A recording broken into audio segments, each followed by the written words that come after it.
In the wake of Hurricane Beryl's wrath, which obliterated over 90% of the infrastructure in St Vincent and the Grenadines, Prime Minister Dr. Roosevelt Skerrit of Dominica has taken a bold stand. He pledged $1 million to aid the recovery efforts, condemning the global inaction on climate change and its devastating impacts on small island nations. And as we always say, this is a war that's taken place. But we did not provoke the war. But we are suffering the consequences of the war. Efforts to advance our country's development, we are pulled back 5, 6, 7, 8, 9 steps back. A hurricane called climate change. And it's just so early in the hurricane season. And so the future for us is very uncertain.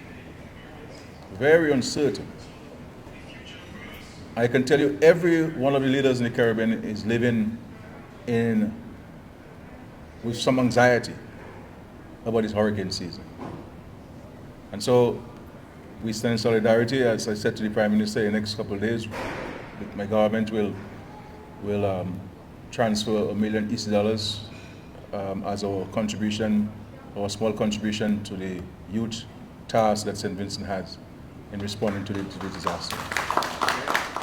The Prime Minister highlighted the urgent need for developed nations to fulfill their promises, comparing the climate injustice to the horrors of slavery. He further called on Caribbean leaders to unite in their advocacy, emphasizing that the fight against climate change affects every citizen in the small islands. And so we're here in St. Vincent to show solidarity to the Prime Minister, the government, and the people of St. Vincent and Grenadines. Because in these times we have to stick together even more closely and closer.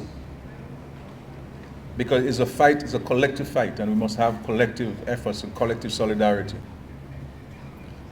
And to let St. Vincent and Grenadines know that they're not alone in this. The Dominican leader also expressed solidarity with the affected nations and noted that in these times, the regional counterparts must stick together even closer because it's a collective fight.